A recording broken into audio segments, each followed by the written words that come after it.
Bonjour à tous, c'est Séverine. Bienvenue sur Trouver la paix et la joie. J'espère que vous allez bien. Bienvenue aux nouveaux abonnés.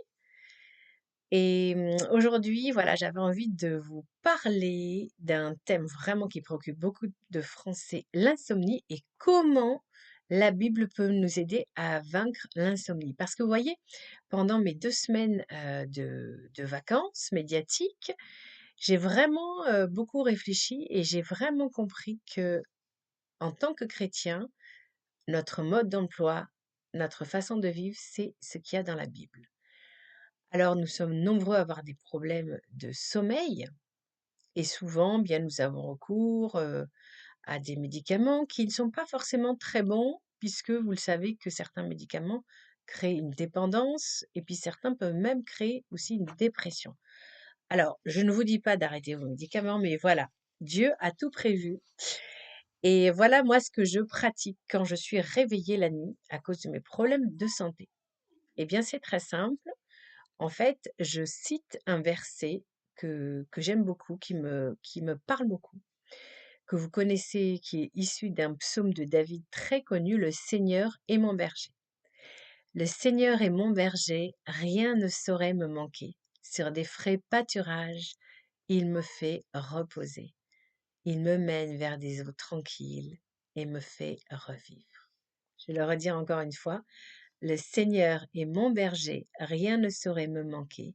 Sur des frais pâturages, il me fait reposer. Et je répète ça quand je suis réveillée la nuit plusieurs fois.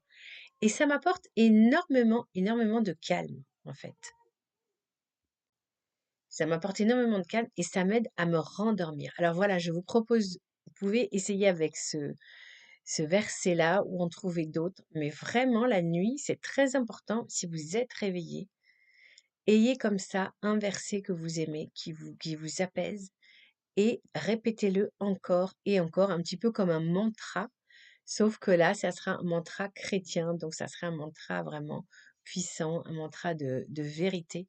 Donc vraiment, tournez-vous vers la Bible et vous verrez, tous les jours, il faut vous répéter comme ça tout au long de la journée des versets qui ont une signification pour vous, qui vous ont frappé.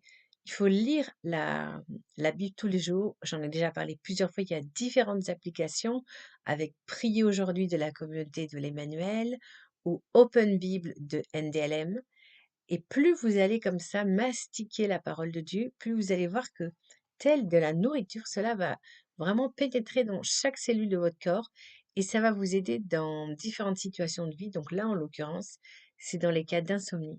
Et c'est très important de ruminer dans le sens positif, vous voyez, pas ruminer dans le sens ressasser, mais ruminer un peu comme vous voyez comme font les vaches, c'est-à-dire que elles mâchent très très longtemps avant d'avaler et c'est comme ça la digestion est meilleure.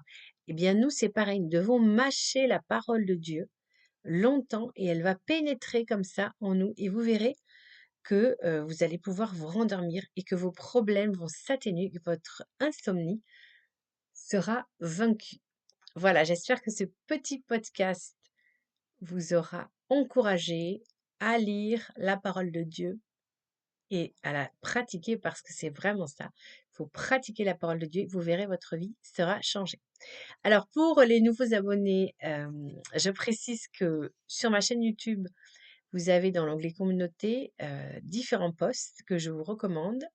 Ce sont des posts informatifs sur toute l'actualité du monde catholique avec des engagements importants qu'on doit prendre. Ça peut être des posts, des encouragements spirituels, ça peut être des prières. Donc vraiment, ne manquez pas ces petits posts. Vous pouvez aussi aller chercher ceux qui sont plus anciens parce que vous savez que la parole de Dieu, elle est toujours d'actualité. Soyez bénis, on se retrouve mercredi. On va parler d'un sujet assez controversé dans l'Église catholique. D'ici là, pensez à méditer la Bible. À bientôt!